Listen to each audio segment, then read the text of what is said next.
আজকে ভাগবতের প্রথম দিন, আর এই প্রথম দিনের কথা আরম্ভের পূর্বে সর্বপ্রথমে আমার পরমারাধ্য পতিত পাবন শ্রী গুরু মহারাজ শ্রীধাম বৃন্দাবনের রাধাকুণ্ডের মুকুট ভূষণ বৈষ্ণব আচার্য রত্ন হরিনাম চিন্তামণি প্রভুর নিত্য সেবক গৌড়ীয় বৈষ্ণব গগনের বৈষ্ণব সমাজের উজ্জ্বল জ্যোতিষ্ক গুরুদেব গৌরাঙ্গ সেবার মুক্তিমন্ত বিগ্রহ রাধাকুণ্ডের রাধারানীর একনিষ্ঠ প্রাণ শ্রী শ্রী 108 প্রাণ কৃষ্ণদাস বাবাজি মহারাজের রাতুল চরণ পদকমলে সশ্রদ্ধ কোটি ধন্যবাদ প্রণতি।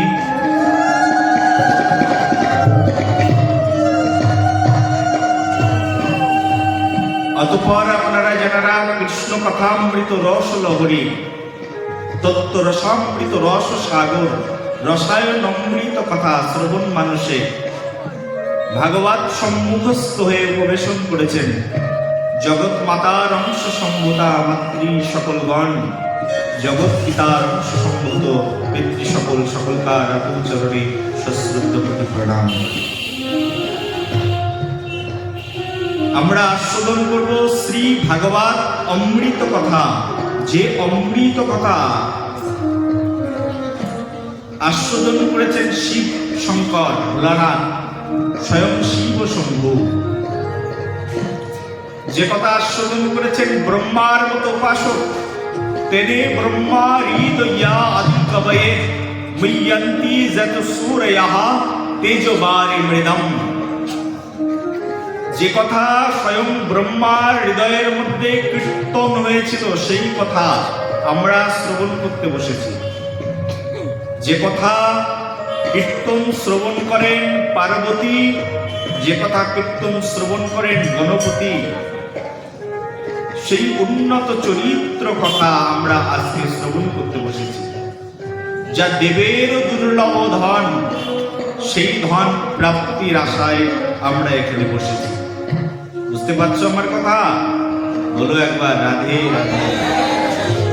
দেবের দুর্লভ ধন, দেবতারা যা প্রাপ্ত হয় না সেই দুর্লভ বস্তু আস্বাদন করবার জন্য আজকে এখানে বসেছি। সাধারণ কথা নয়, সাধারণ উপাসনা নয়। 3 ঘন্টা ধরে ভাগবত কথা শ্রবণ করা অনেক বড় উপাসনা, অনেক বড় সাধনা, সাধারণ সাধনা সবাই শুনতে পারে না। ভগবান সকলকে ভ্রমিত করে ডাকে মায়াদেবীর দ্বারা। ভ্রমিত কেমন? ভাগবত কথা শ্রবণ করতে বসলে সকলের ভিতরে কিছু না কিছু কর্মব্যস্ততা চাপিয়ে দেয় মায়াদেবী, শুনতেই পারে না ভাগবত কথা। আজকের থেকে 7 দিন যারা শ্রবণ করবেন মহাপুণ্যবান। সংকল্প করে যতজন এসেছেন আজকে সংকল্প করুন, হে ভগবান কৃপা করে 7 দিন শ্রবণ করবার সৌভাগ্য আমাকে প্রদান করুন, যেন খণ্ড না হয়ে যায় শ্রবণ। খণ্ড হয়ে যাওয়া কেমন? একদিন আসলাম না, খুব কাজ, মায়াদেবী কাজ চাপিয়ে দিল মাথার উপরে, একদিন আসলাম না, 2 দিন আসলাম না, এই যে খণ্ড হয়ে গেল। অখণ্ড 7 দিন শ্রবণ জীবের পরম কল্যাণ সাধন করে দেয়। ভাগবত কথা হচ্ছে এখন। আমরা যে প্রসঙ্গ আজকে আস্বাদন করব সেই প্রসঙ্গ স্বয়ং ব্যাসদেব ঋষি আলোচনা করেছেন। এগুলো হচ্ছে ঋষিদের লব্ধ জ্ঞান, মুনি ঋষিগণের লব্ধ জ্ঞান আমরা আস্বাদন করবার জন্য এখানে বসেছি। মুনি ঋষি কারা হন? বহু জন্ম তপস্যায়, 1-2 জন্ম নয়, বহু জন্ম তপস্যায় যখন ভগবত অনুগ্রহ কারোর উপরে বর্ষিত হয় তখন তিনি মুনি ঋষিতে পরিণত হন। যেমন ধরুন একজন রত্নাকর দস্যুকে মুনি হওয়ার জন্য 60,000 বৎসর সাধনা করতে হয়েছে। ওই মাটির ঢিবিতে পরিণত হয়েছে তার দেহটা, অস্থির মধ্যে মজ্জার মধ্যে প্রাণ কোন রকমে টিকে আছে, দেহ বলতে কিছুই নেই। সাধনা করতে করতে তার এই স্থিতি 1-2 বছর নয়, এরকম 60 বছর অতিবাহিত হওয়ার পরে তারপরে গিয়ে মুনিতে পরিণত হয়েছে। তার আগে ছিল দস্যু, আমার মতো, আপনাদের মতো না, আমার মতো এরকম দস্যু ছিল। 60,000 বছর তপস্যা করতে করতে করতে করতে অতিবাহিত হয়ে গেলে তারপরে গিয়ে মুনি হয়েছে। এইরকম মুনি জন, আমরা একটু আগে গাইলাম, মুনি জন লোহম মোহন রূপম বন্দে কৃষ্ণ নন্দ কুমার। এই হেন মুনিজনের লোভ হয় এই হরি কথা, এই কৃষ্ণ কথা শ্রবণ করবার জন্য। মুনিজন লোভাম মোহন রূপম, ভগবান শ্রীহরির যে রূপ, সেই রূপকে বলা হচ্ছে মোহন রূপম। মুনিজন যারা মুনি হয়ে গেলে তারপর তাদের এই স্থিতি আসে যে ভাগবত কথা শ্রবণ করো। যারা যারা শ্রবণ করতে বসেছেন সকলকে বারবার নমস্কার প্রণাম। শ্রবণ তো করুন এই অমল চরিত্র কথা, যে কথা শ্রবণে জীবের কোটি জন্মের পাপ ভস্মীভূত হয়ে যায়, যে কথা শ্রবণে মহামহা ভাগ্যে উদয় হয়। আজকে প্রথম দিনে আমরা এই ভাগবতের এই মহিমায় শ্রবণ করব। ভাগবত কি বস্তু যা আমরা শ্রবণ করতে বসেছি? বলছে কলিযুগের একমাত্র আশ্রয় হচ্ছে এই ভাগবত। ভাগবতকে বাদ দিলে কলিযুগে আর কোনো কিছুই অবশিষ্ট থাকে না। ভগবান শ্রীকৃষ্ণ যখন এই পৃথিবী ছেড়ে চলে যাবেন, উদ্ধব গিয়ে ভগবান শ্রীকৃষ্ণকে বলছেন, হে প্রভু, হে প্রাণনাথ, হে প্রাণবল্লভ। উদ্ধব ছিলেন অনেক বড় পণ্ডিত, ভগবান শ্রীকৃষ্ণের একজন প্রিয় সখাও বটে। উদ্ধবজি বলছেন, হে ভগবান, তুমি তো চলে যাবে, কারণ ভগবান শ্রীকৃষ্ণ পৃথিবীতে আসেন আর 125 বছর পৃথিবীতে থাকেন। তার লীলা হয় 125 বছরে। তার মধ্যে বৃন্দাবনে 12 বছর 6 মাস, আর 25 বছরের আর 12 বছরের মতো থাকেন তিনি মথুরাতে। এই টোটাল 25 বছর বৃন্দাবন দিয়ে, মথুরা দিয়ে, আর 100 বছর তিনি দ্বারকাতে। এই ভগবান শ্রীকৃষ্ণচন্দ্রের 125 বছরের লীলা। উদ্ধব বলছেন, হে প্রভু, 125 বছর তোমার এই লীলা সংবরণন্তে তুমি তো তোমার স্বধামে চলে যাবে, তখন ধর্ম কোথায় গিয়ে থাকবে? ধর্ম, সমাজ তো ধর্মহীন হয়ে পড়বে। একথা শুনে ভগবান শ্রীকৃষ্ণ উত্তর দিয়েছেন উদ্ধবজিকে, শুনুন। ভগবান শ্রীকৃষ্ণ বলছেন, আমি যদি চলেও যাই ধর্ম যাবে না, ধর্ম থাকবে। বলি, প্রভু, তুমি তো ধর্মের স্তম্ভ, ধর্মের মূর্তিমন্ত বিগ্রহ, তুমি চলে গেলে ধর্ম কি করে থাকবে? ধর্মও তো চলে যাবে। ভগবান যেখানে, ধর্মও সেখানে। ভগবান যদি না থাকে ধর্ম কি করে থাকে? ভগবান শ্রীকৃষ্ণ বললেন, শোনো, আমি চলে যাব, আমার এই সচ্চিদানন্দ রূপ নিয়ে চলে যাব। আমাকে আর দেখতে পাবে না, আমার এই মুরলীধর রূপটাকে আর দেখতেও পাবে না, আমার বাঁশির শব্দ আর শুনতে পাবে না, আমার বচন শুনতে পাবে না। আমার এই রূপ নিয়ে চলে যাব, কিন্তু আর একটা রূপ আমি এই পৃথিবীতে রেখে যাব। বলি, কি রূপ প্রভু? বলি সেই রূপটাই হচ্ছে কলিযুগের মানুষের একমাত্র আরাধ্য রূপ। উদ্ধবজি বলছেন, প্রভু কলিযুগ তো অনেক ভয়াবহ যুগ, অনেক ভয়ঙ্কর যুগ, আর এই ভয়াবহ কলিযুগে তোমার কোন অবতার আসবে?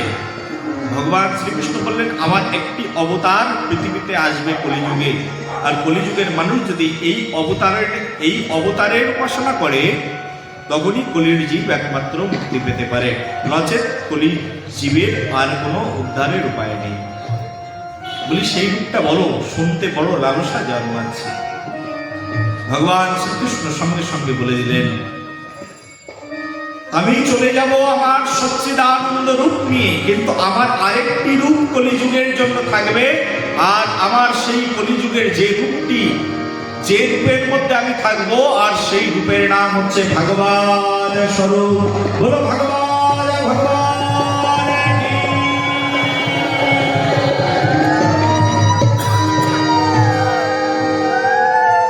ভগবান শ্রীকৃষ্ণ বললেন, আমার একটা রূপে আমি চলে যাব আমার সধনে, আর একটা রূপে আমি এই পৃথিবীতে থেকে যাব, আর আমার সেই রূপের নাম হচ্ছে ভাগবত স্বরূপ। আর কলিযুগের মানুষের জন্য একমাত্র আরাধনা হবে ভাগবত আরাধনা। আজকে সেই ভাগবত আরাধনার জন্য আমরা এখানে বসেছি। সবাই একবার বলো। তাহলে মায়েরা, কলিযুগের আরাধনা কি? তাহলে ভাগবত আরাধনা, এই ভাগবত কথা শ্রবণ।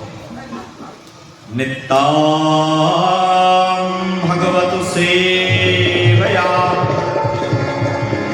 ভগবতে উত্তম শ্লোকে ভক্তির ভবতি নষ্টুমি। বলছে নিত্য ভাগবত শ্রবণ করো, এই হচ্ছে কলিযুগের মানুষের একমাত্র উপাসনা। যেখানে ভাগবত কথা কীর্তন হয়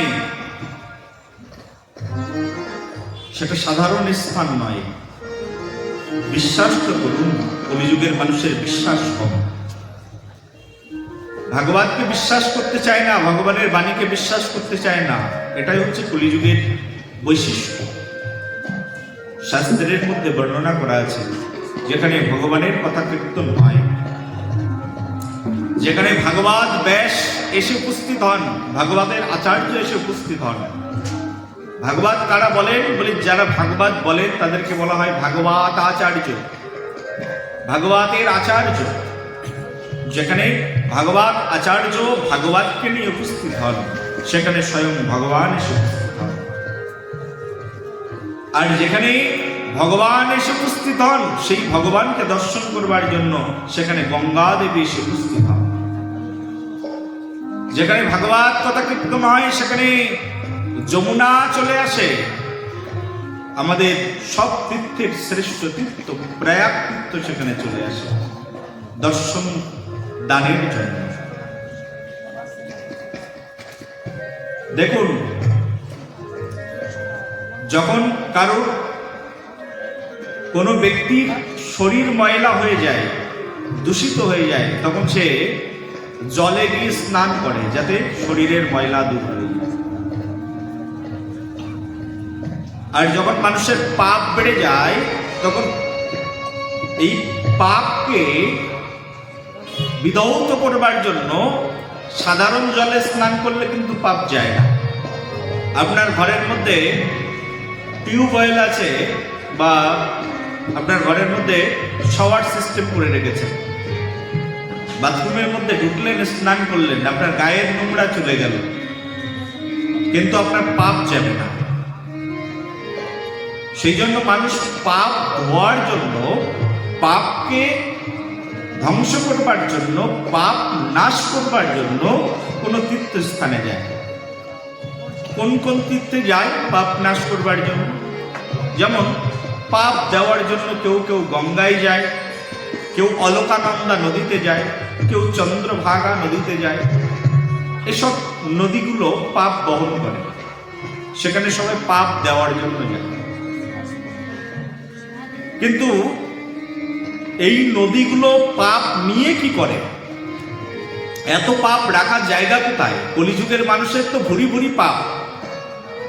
এই যে আমাদের কলকাতাতে গঙ্গাসাগরে কি পরিমাণে মানুষ যাচ্ছে চিন্তাও করতে পারবেন না। সংক্রান্তিতে পাপ দেওয়ার জন্য সকলে গঙ্গাসাগরে যায়। গঙ্গাসাগরে স্নান করবো আর যা যা পাপ করেছি সব পাপ দিয়ে দেব বলে এত পাপ নিয়ে নদীরা কি করবে? পুণ্য করতোয়া নদীগুলো পাপ বহন করে কি করে? আর কলিযুগের মানুষ যুগ যুগ ধরে পাপ বহন করে চলেছে নদীগুলো। আর এই পাপ নিয়ে সব নদীরা গিয়ে প্রয়াগ তীর্থের কাছে চলে যায়। প্রয়াগরাজ, তীর্থরাজ প্রয়াগ, সেখানে চলে যায়। সেখানে গিয়ে বলেন, আপনি তীর্থরাজ, তীর্থের মধ্যে রাজা, কৃপা করে আমার বিধান করুন। মানুষ যখন সংকটে পড়ে কার কাছে যায় বাবা? হ্যাঁ, রাজার কাছেই তো যাবে। হ্যাঁ, আমি নরেন্দ্র মোদীর রাজ্যের একজন প্রজা, সংকটের মধ্যে আছে, আর আমার এই সংকট দূর করার দায়িত্ব কার? রাজা। সংকটের মধ্যে পড়লে তখন রাজাকে বলতে হবে, রাজা আমি সংকটে আছি, আমার সংকট দূর করব। আর এই পুণ্য নদীগুলো সকলের পাপ বহন করে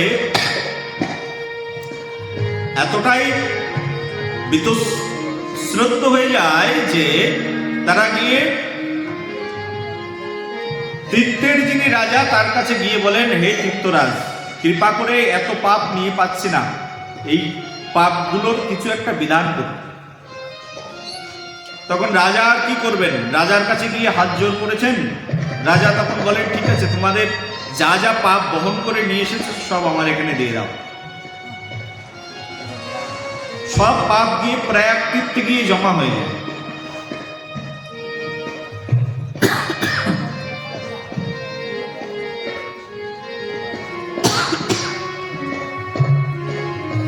আর এই প্রয়াগ তীর্থে কেউ যদি গিয়ে একবার স্নান করে, বলা হচ্ছে তার পাপ বিধৌত হয়ে যায়, আর সঙ্গে সঙ্গে তার মুক্তির পন্থা খুলে যায়। প্রয়াগরাজ হচ্ছে এমন তীর্থ।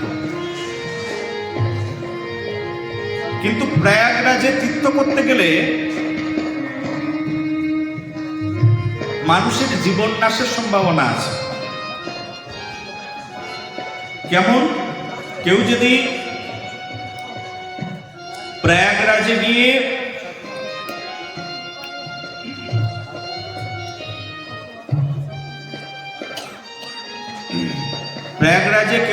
যদি প্রার্থনা করেন, প্রয়াগরাজ সকলের সব পাপ নিয়ে নেয়, কিন্তু প্রয়াগরাজের একটা অভিসন্ধি আছে, সেটা হচ্ছে সেখানে গিয়ে কেউ স্নান করলে প্রয়াগরাজ তার পাপের সঙ্গে সঙ্গে তার প্রাণটাও নিয়ে নেয়। প্রেম সে বলো, জানা আছে কি নেই? এই পৃথিবীর সবচেয়ে বেশি মানুষ মৃত্যুবরণ করার লিস্ট যদি ধরা হয়, তাহলে বেশি মানুষ মরেছে যে তীর্থে, সেই তীর্থের নাম হচ্ছে প্রয়াগ তীর্থ। প্রয়াগ তীর্থ যেমন পাপও নিয়ে নেয়, মানুষের প্রাণটাও নিয়ে নেয়। সারা জীবন পাপ করবি, এখানে আসবি, এসে পাপ দিয়ে যাবি, আবার বাড়িতে ফিরে যাবি, আবার পাপ করবি, আবার এসে পাপ দিতে আসবি। এত পাপ নিতে পারবো না। কখনো কখনো প্রাণ নিয়ে নেয় প্রয়াগ তীর্থ। সেই জন্য বাবা, প্রয়াগ তীর্থে গেলে প্রাণ নাশের সম্ভাবনা আছে। পাপ যেমন ধ্বংস হয়ে যায়, প্রাণটাও ধ্বংস হয়ে যায়, প্রাণটাও চলে যায়। কিন্তু একই প্রয়াগ আজকে এই ভাগবত আসরে এসে উপস্থিত হয়েছে। একবার বলো,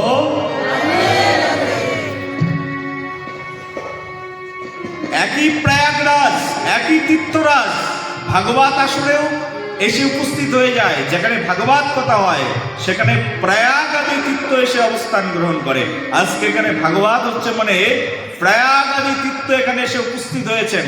অলোকানন্দা, চন্দ্রভাগা নদী এখানে এসে উপস্থিত হয়েছেন। তারা মুক্তিমন্ত হয়ে ভাগবত কথা শ্রবণ করছেন। যার যার চোখ আছে দর্শন করতে পারে, যার যার চোখ নেই তারা দর্শন করতে পারে না। বলো একবার যেখানে ভাগবত কথা হয় সেখানে দেবতা বৃন্দরা চলে আসেন, যেখানে ভাগবত কথা হয় সেখানে স্বয়ং লক্ষ্মী দেবী এসে উপস্থিত হয়ে যান, যেখানে ভাগবত কথা হয় সেখানে স্বয়ং সিদ্ধিদাতা গণেশজি এসে উপস্থিত হয়ে যান। আর সেই ভাগবত আসরে আমরা এসে বসেছি। এই ভাগবত রূপ তীর্থে কেউ যদি একবার এই ভাগবত কথা শ্রবণ করে, আর শ্রবণ যদি এখানে কেউ করে একবার ভাগবত কথা, আর এই ভাগবত রূপ তীর্থে কেউ যদি একবার স্নান করে, তাহলে কখনো তার প্রাণ যাবে না, বরঞ্চ তার জন্ম জন্মান্তরের সব পাপ একসঙ্গে বিধৌত হয়ে সে পরীক্ষিত মহারাজের মতো পরমধাম লাভ করবে।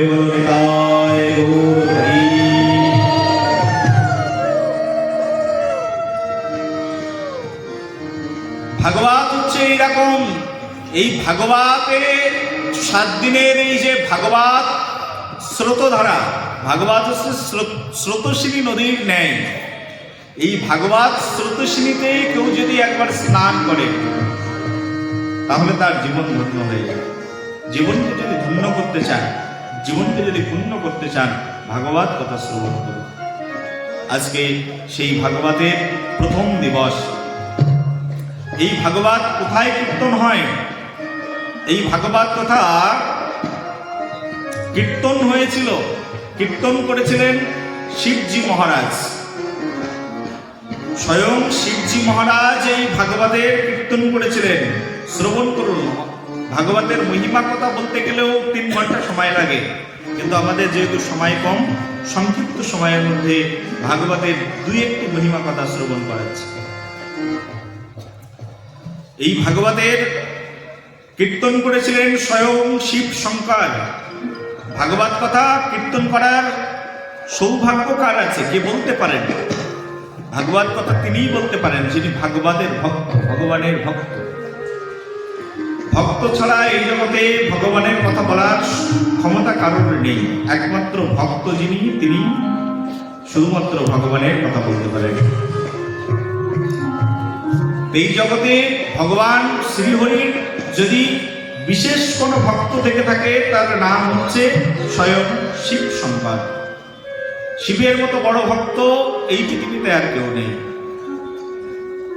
ভগবান শ্রীকৃষ্ণকে তিনি যতটা প্রেম করেন, এতটা প্রেম এই জগতে আর অন্য কোনো বৈষ্ণব করেন না।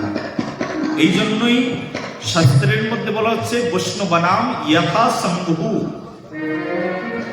বৈষ্ণবদের মধ্যে শ্রেষ্ঠ স্বয়ং শিব শম্ভু।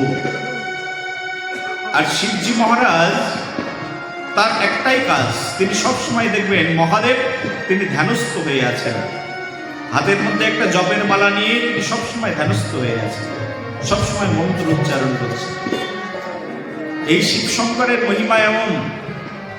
শিব শঙ্কর একদিন ভগবানকে বলছেন, হে ভগবান, হে প্রাণনাথ, তুমি আমাকে এমন করে সৃষ্টি করেছো, মাত্র একটাই মুখ দিয়েছো, যে মুখ দিয়ে কৃষ্ণ নাম কীর্তন করে আমার আস্বাদন ঠিকঠাক মতো হয় না। কৃপা করে আমাকে আর 4টি মুখ দিয়ে দাও, 5টা মুখ হয়ে যাক, আর আমি 5 মুখে তোমার নাম কীর্তন করব। ভগবান যেহেতু তিনি ভক্ত বাঞ্ছা কল্পতরু, সঙ্গে সঙ্গে ভগবান তথাস্তু বলে দিলেন। শিবের হয়ে গেল 5টি মাথা, 5টি মুখ, আর 5 মুখে ভগবান শিব ভগবানের নাম কীর্তন করেন। বলো একবার। ভগবান শিব শঙ্কর 5 মুখ নিয়েছেন ভগবানের কাছ থেকে তার নাম কীর্তন করবার জন্য। ভগবান শিব সবসময় ধ্যান করেন আর নাম কীর্তন করেন। যখন তার ধ্যান ভঙ্গ হয়ে যায়, যখন তিনি ধ্যান করেন না, তখন তিনি ভাগবত কথা কীর্তন করেন। তার 2টো কাজ, একটা হচ্ছে তার ভগবানের নাম জপ করা জিহ্বা দিয়ে, আর দ্বিতীয় ভগবানের কথা কীর্তন করা তার বদন দিয়ে। যেদিন ভগবান চোখ খোলেন, শিব শঙ্কর তো চোখ বন্ধ করে নাম জপ করতে থাকেন, যদি চোখ খুলেছেন মনে করবেন সেদিনই ভাগবত কথা হবে। ভগবান শিব শঙ্কর তিনি যখন ধ্যানে বসে যান, তখন মা পার্বতী শিবের লিঙ্গ তৈরি করে প্রতিদিন পুজো করতে থাকেন। কারণ শিবকে ছাড়া মা পার্বতীও থাকতে পারেন না।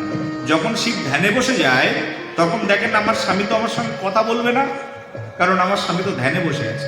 কার ধ্যানে? পরম প্রভুর ধ্যানে বসে আছে। আমি কি নিয়ে থাকবো? আমার উপাস্য তো শিব। তখন তিনি শিবের মূর্তি বানিয়ে শিবের মূর্তির স্তব স্তুতিতে লেগে যান। আর যখন চোখ খোলেন, অপেক্ষা করে থাকেন আমার প্রাণবল্লভ কখন চোখ খুলবেন। পার্বতীর প্রাণবল্লভ শিবজি যেই চোখ খুলেন, সেই পার্বতীর সামনে গিয়ে বসেন। হে প্রভু, তুমি চোখ খুলেছ, কৃপা করেছ আমাকে। বলি পার্বতী চোখ খুলেছি, এখন ভাগবত কথা হবে। পার্বতী বলেন আমি প্রস্তুত আছি ভাগবত শ্রবণের জন্য। বলেন বসে পড়ো সামনে, এখন ভাগবত কথা কীর্তন হবে। শিবজি তখন ভাগবত কথা কীর্তন করে। এই হচ্ছে শিবের কাজ। কিন্তু আমরা শিবকে উপস্থাপন করি উল্টো ভাবে। আমরা জানিও না যে ভগবান শিব শঙ্করকে কেমন করে উপস্থাপন করতে হয়। আমাদের সমাজে ভগবান শিব শঙ্করকে একেবারে বিকৃত অবস্থায় উপস্থাপন করা হয়, সনাতন সংস্কৃতিকে নষ্ট করে দেওয়া হয়। এই সনাতন সংস্কৃতির নষ্টের মূল কারণ ভগবান শিবের তত্ত্ব ঠিকমতো জানাও নেই। এই শিবজি স্বয়ং বসে বসে ভাগবত কথা কীর্তন করেন। একদিন শিবজি বসে আছেন আর ভাগবত কথা কীর্তন হবে। মাতা পার্বতী কোথায় বসবে?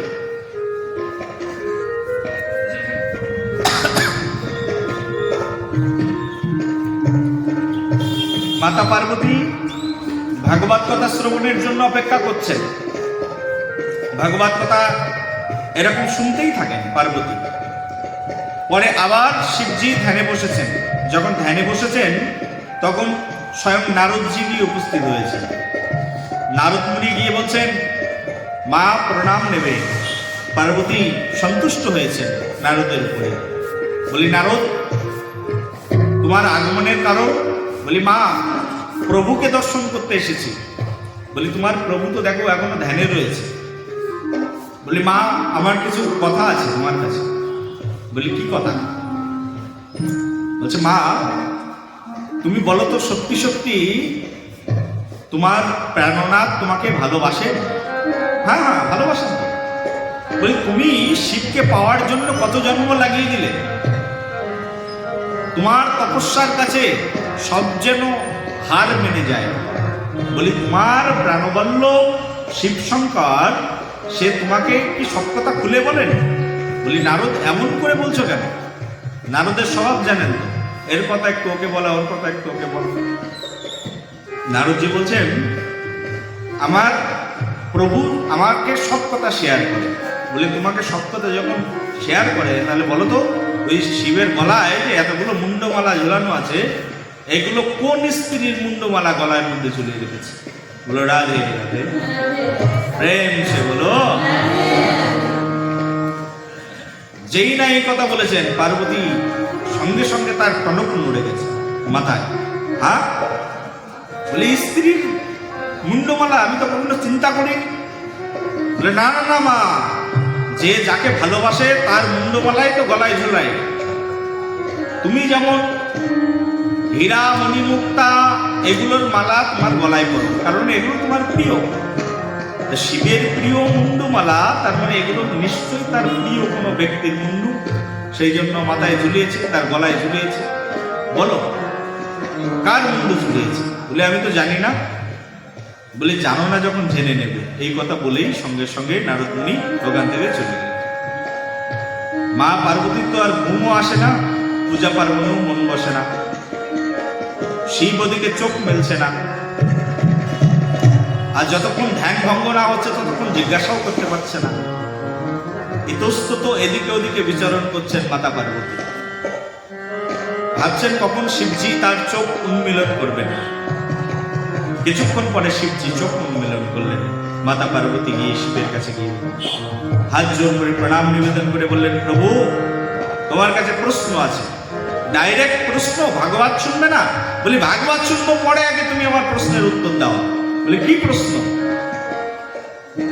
বলি প্রশ্ন তোমার এই গলায় যে এতগুলো মুন্ডুর মালা ঝুলিয়ে রেখেছো, এই মুন্ডু মালা কার?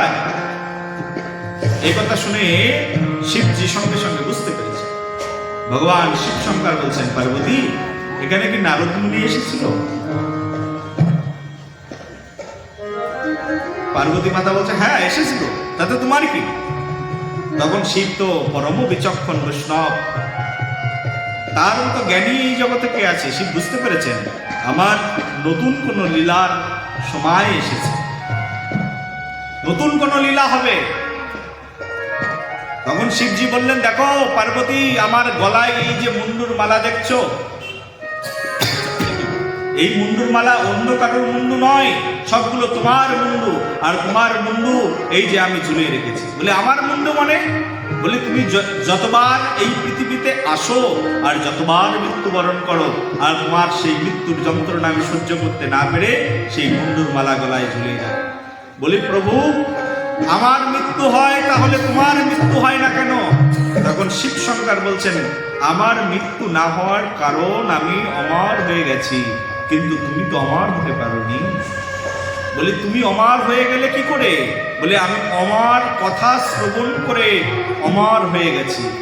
বলে তাহলে আমাকে অমর কথা শ্রবণ করিয়ে অমর করে দাও, তাহলে তোমাকে আর এই মুন্ডুর মালা ঝুলিয়ে নিয়ে চলতে হবে না। বলে তুমি অমর হতে পারবে? বলে তুমি যা পারো আমি কেন পারবো না? বলে অমর কথা শ্রবণ করতে হবে। বলে কোথায় গিয়ে শ্রবণ করবো? বলে চলো তাহলে অমর কথা শ্রবণ করানো যাক। বলে অমর কথা শ্রবণ করতে গেলে তোমাকে একেবারে নিরলস ভাবে সংকল্প করে বসতে হবে, আর অমর কথা একেবারে প্রথম থেকে শেষ পর্যন্ত শ্রবণ করতে হবে, তাহলে তুমি অমর হয়ে যেতে পারবে। বলি তাহলে শোনাও সেই অমর কথা। বলি অমর কথা শ্রবণ করতে গেলে যে কোনো জায়গায় এই অমর কথা কীর্তন করা যাবে না। বলি কোথায় গিয়ে কীর্তন করবে? বলে একেবারে পাহাড়ের মধ্যে, গুহার মধ্যে, প্রকোষ্ঠের মধ্যে পৃথিবীর সবচেয়ে টপ সিক্রেট বস্তু তোমাকে শোনাবো, কেউ যাতে না শোনে এমন জায়গায় বসে বসে শ্রবণ করাতে হবে। বলে তাহলে চলো সেখানে। শিব আর পার্বতী দুইজন মিলে হিমালয়ের পাদদেশে একেবারে উঠে গেলেন, একেবারে উচ্চ শৃঙ্গে উঠলেন। বলি এখানে বসে এখন অমর কথা শ্রবণ করা। অমর কথা শ্রবণ করবার জন্য শিব উচ্চ শৃঙ্গের মধ্যে সেখানে শিবজি গিয়ে এক গুফার আশ্রয় নিলেন, আর সেখানে দেখলেন অনেক প্রাণী। শিবজি সঙ্গে সঙ্গে তার ত্রিশূলকে ঘুরালেন, এমন করে ত্রিশূল ঘুরালেন যত প্রাণী ছিল সব সেখান থেকে পালিয়ে গেল শিবের সেই ত্রিশূলের প্রতাপে। শিবজি বসলেন ভাগবত কথা কীর্তন করতে। এই অমর কথার আর এক নাম হচ্ছে ভাগবত কথা। বলো ভগবান ভগবান কি, বলো অমর কথা কি। শিবজি বসে গেলেন সেই অমর কথা কীর্তন করতে, সেই ভাগবত কথা কীর্তন করতে। ভাগবত কথা শুরু হয়ে গেল, আর ভাগবত কথা যখন শুরু হলো, পার্বতীকে একেবারে কোলের উপরে নিয়ে বসেছেন শিবজি। কোথায় বসে ভাগবত শুনবে? পার্বতী আমার কোলের উপরেই বসো, বসে বসে ভাগবত শ্রবণ করো। ঠিক আছে প্রভু। একেবারে শিব শঙ্করের কোলের মধ্যে বসে পার্বতী ভাগবত শ্রবণ করছে। বলে শ্রবণের পূর্বে কিছু কথা তোমাকে নিবেদন করে নি। বলি হ্যাঁ বলো প্রভু। বলে কথা নিবেদন হচ্ছে এই শ্রবণ করার পূর্বে আমি যতক্ষণ ধরে এই ভাগবত কথা বলবো তোমাকে ঘুমানো যাবে না, ঘুম পড়তে পারবে না। বলে ঠিক আছে। তা আমি বুঝবো কি করে তুমি ঘুমাচ্ছ না? তা আমি যখন ভাগবত কথা বলবো মাঝে মধ্যে তুমি বলবে হু হু। কি বলবে? হ্যাঁ, আমাদের আর হু হু বলার স্কোপ রাখিনি, আমরা এখন কি বলবো? রাধে রাধে বলো। কারণ এই ভাগবত কথা শ্রবণ করতে গেলে সবচেয়ে বড় ইম্পিডিমেন্ট যেটি, সেটি হচ্ছে নিদ্রা। ভাগবত কথা শুনতে বসলেই দেখবে আগে ঘুম চলে আসবে। সেই জন্য মাঝে মধ্যে একটু রাধে রাধে কি বলতে হবে। বলো একবার। শিবজি বলছেন আমি ভাগবত কথা বলবো, কিন্তু তুমি শ্রবণ করবে আর একটু শব্দ দিও আমাকে, শুনছি। বললেন ঠিক আছে। ভাগবত কথা শুরু হয়েছে। প্রথম স্কন্ধের কথা, দ্বিতীয় স্কন্ধের কথা শুরু করে দিয়েছে। ভাগবতের মহিমার কথা হয়ে গেল। এবার ভাগবতের প্রথম স্কন্ধের কথা আলোচনা হয়ে গেল, দ্বিতীয় স্কন্ধ, এভাবে ভাগবতের 12 স্কন্ধ, ভাগবতের অনেক কথা চলছে। আর মাঝে মধ্যে পার্বতী একটু একটু হু হু করে যাচ্ছে। কিন্তু হঠাৎ করে পার্বতী একবারে নরসিংহদেবের লীলা কথায় চলে এসছেন, প্রায় মাঝামাঝি দিকে চলে এসছেন, তখন পার্বতীর ঘুম চলে এসছে। যখনই ঘুম চলে এসছেন ঘুমিয়ে পড়েছে। শিবজি বলছেন, পার্বতী বুঝতে পারছো আমার কথা? আর কোনো উত্তর এলো না। কিন্তু সেখানে যেখানে বসে শিবজি ভাগবত কথা বলছিলেন, সেখানে ওই প্রকোষ্ঠের মধ্যে একটা শুক পাখি ছিল। শিব যখন ত্রিশূল ঘুরালো, সব প্রাণী কিন্তু সেই প্রকোষ্ঠের মধ্যে থেকে বের হয়ে গেল।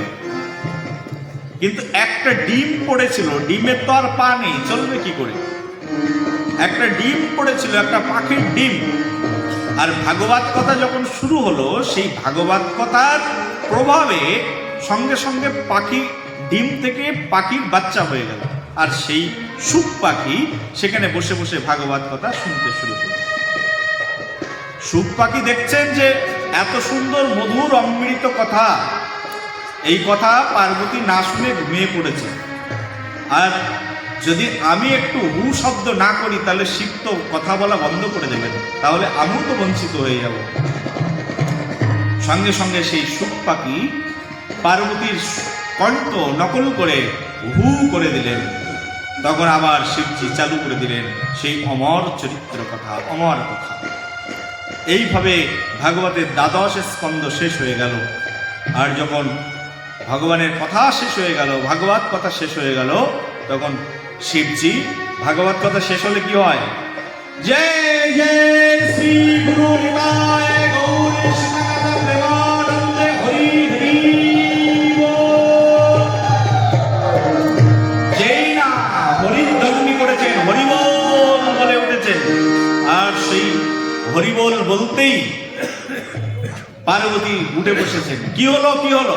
বলি ভাগবত শেষ হয়ে গেছে, হরিধ্বনি দেব না? বলি ভাগবত শেষ হয়ে গেল, আমি তো শুনিনি। বলি তাহলে এত সময় ধরে হু হু করছিলে, তুমি শোনোনি মনে? না না, আমি তো শুনিনি, আমি ঘুমিয়ে পড়েছিলাম। তাহলে কে শুনলো? পাশেই তাকিয়ে দেখে একটা শুক পাখি। রে মহামূর্খ, তুমি আমার স্ত্রীর কণ্ঠস্বর নকল করে ভাগবত শুনেছ? দাঁড়াও, তোমাকে দেখাচ্ছি। শিব যেমন ভালো তেমন খারাপ। দেখবেন এই জগতে যারা একটু মানুষ ভালো না, তারা একটু কর্কশ টাইপের হয়, যে কোনো সময় রেগে উঠতে পারে। এটা ভালো মানুষের লক্ষণ। আর দেখবেন একটু মিষ্টি মিষ্টি করে কথা বলছে, কিছু না কিছু প্রবলেম তার থাকলেও থাকতে পারে। বলো একবার। দেখবেন যেগুলো খেজো সাধু না, আমাদের বাংলায় বলে খেজো সাধু, তার মানে খুব রেগে যায়, কিছু একটু হলেই রেগে যায়। মনে করবেন না একটু ঠিক আছে। এরকম নয় যে সাধু মানে সাধু রাগ হবে না, না না, সাধু রাগ হতেই পারে। আমাদের ভাগবত শাস্ত্রের মধ্যে আমি কয়েকশো মুনি ঋষির নাম লিস্ট করে বলে দিতে পারি, যাদের ক্রোধের কারণেই তারা সমাজে বিদিত হয়ে গেছে। ক্রোধের কারণে। সাধু ক্রোধী হতে পারেন, রাগ হতে পারে সাধু, সমস্যা নেই। শিব ভালো মানুষ, কিন্তু সেরকম ক্রোধী, যেমন ভালো তেমন ক্রোধী। শিবের মাথায় একটু বেল পাতা, একটু জল দিলে, একটু দুধ যদি আরো দেয়, তাহলে তো আরো বেশি ভালো। দিয়ে যদি একটু শিবের কাছে প্রার্থনা করে, শিব নিজের স্ত্রীকেও দিয়ে দিতে পারে তাকে। বলো একবার।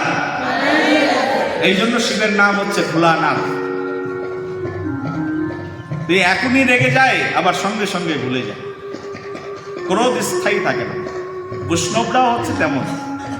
যারা বৈষ্ণব হওয়ার ইচ্ছা আছে, যারা বৈষ্ণব হয়েছে, বৈষ্ণব ভবিষ্যতে হবেন, হয়েছেন আর হইবেন প্রভুর যত গণ, যারা হয়েছেন হবেন, শুনে রাখুন।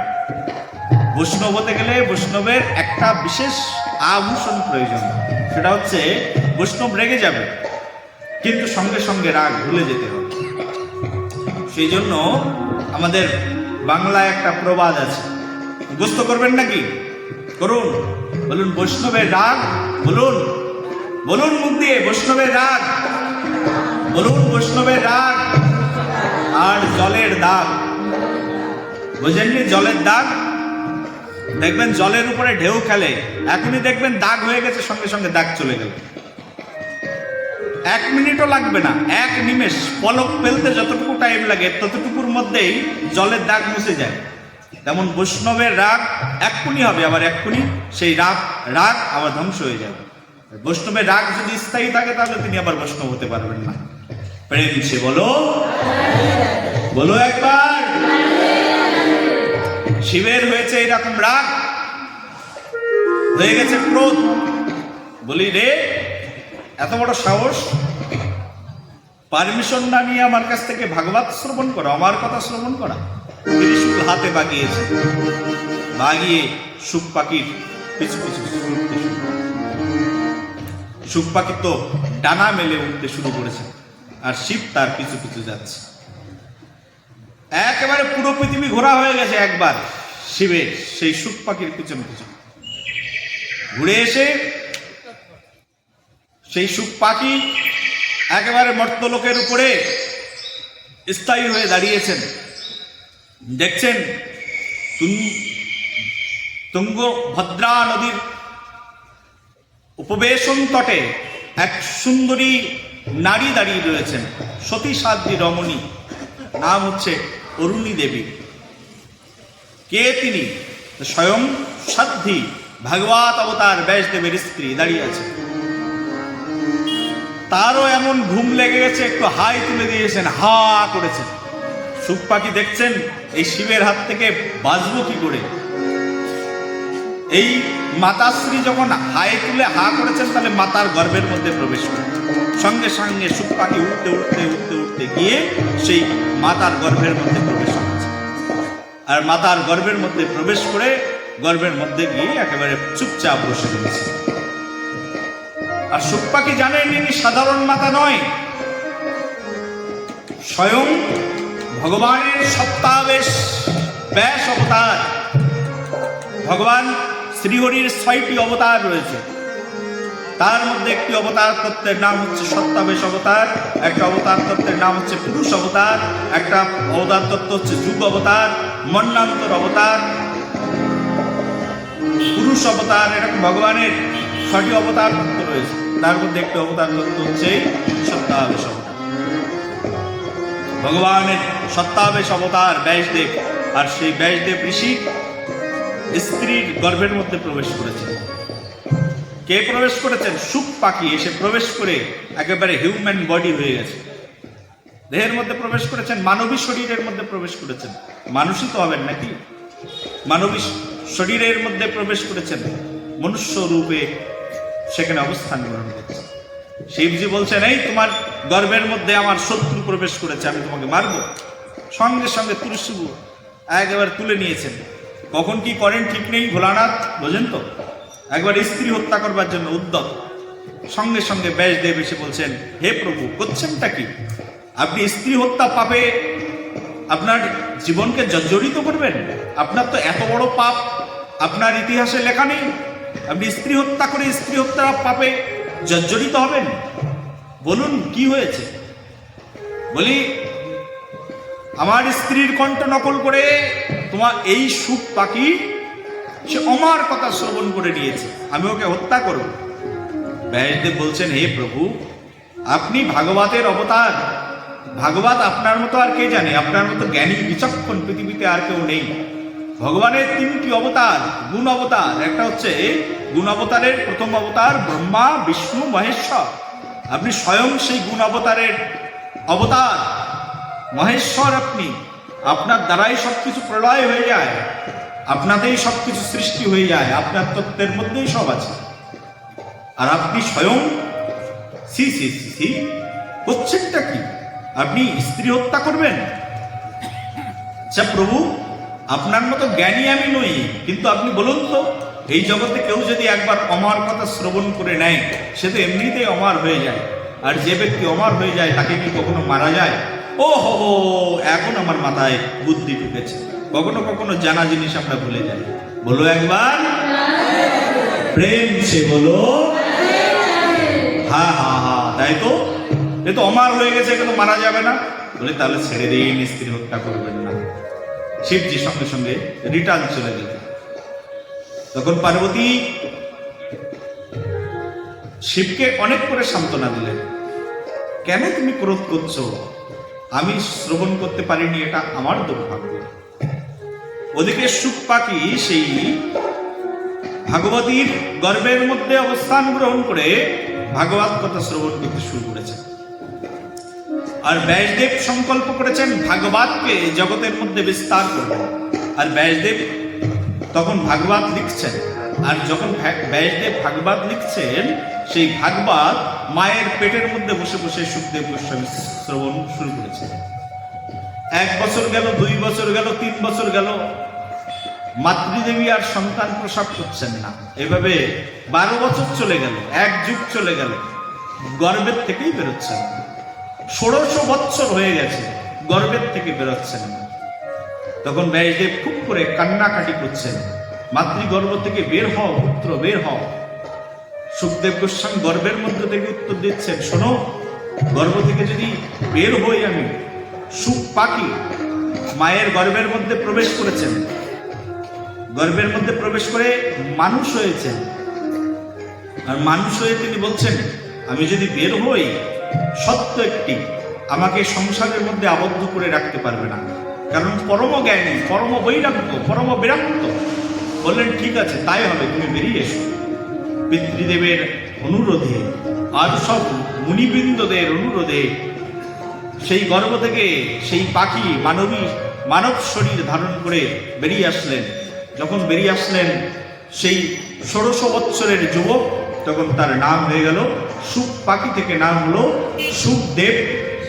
সুখদেব তার সঙ্গে সঙ্গে যুক্ত হয়ে গেল গোস্বামী।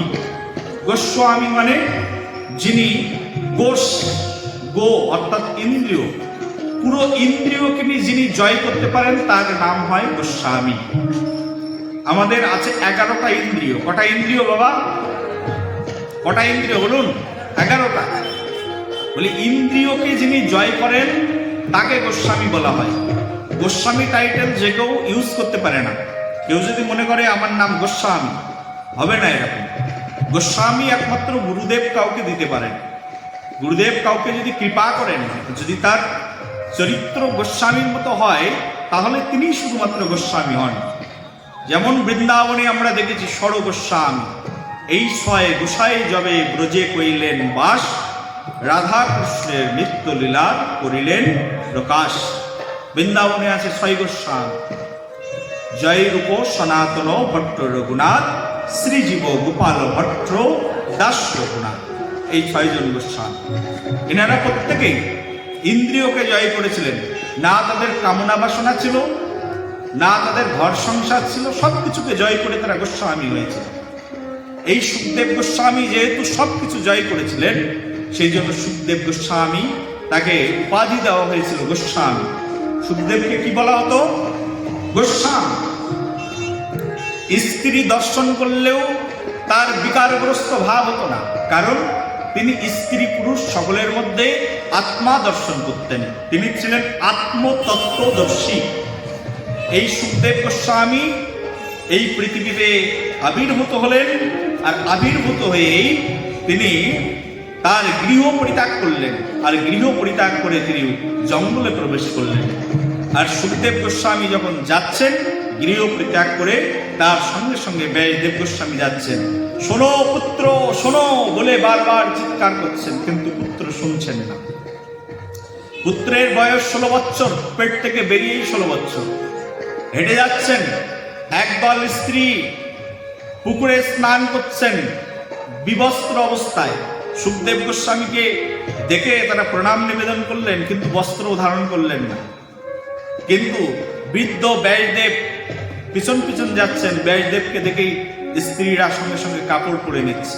ব্যাসদেব বলছেন, মা, আমি বৃদ্ধ মানুষ, আমাকে দেখে কাপড় পরছো, কিন্তু আমার 16 বছরের ছেলে চলে গেল, যুবক, তাকে দেখে গায়ে বস্ত্র দিলে না।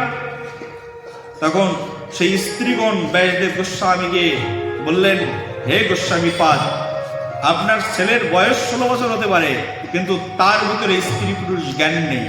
কারণ তিনি হচ্ছেন পরম বৈরাগ্য, পরম সন্ত। কিন্তু আপনার ভিতরে স্ত্রী পুরুষ জ্ঞান আছে, সেই জন্য আপনাকে দেখে আমাদের লজ্জা লেগেছে, কিন্তু আপনার সন্তানকে দেখে আমাদের লজ্জা লাগেনি।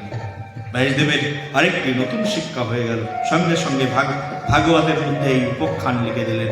বলো ভগবান ভগবান কি, ব্যাসদেব গোস্বামী পাদ কি, বলো সুখদেব প্রভু কি। এই সুখদেব গোস্বামী পাদ পরবর্তীতে এই ভাগবতের প্রচার করেছিলেন। এই হলো সেই ভাগবত, যে ভাগবত স্বয়ং আস্বাদন করেছিলেন সুখদেব, আর এই সুখদেব গোস্বামী আস্বাদন করিয়েছিলেন পরীক্ষিত মহারাজকে। আগামীকাল আপনারা সবাই এখানে আসবেন, আমরা পরীক্ষিত মহারাজকে কিভাবে এই ভাগবত শ্রবণ করিয়েছিলেন সুখদেব গোস্বামী, সেই সকল তত্ত্ব কথা পরদিবসে সবাই মিলে শ্রবণ করুন।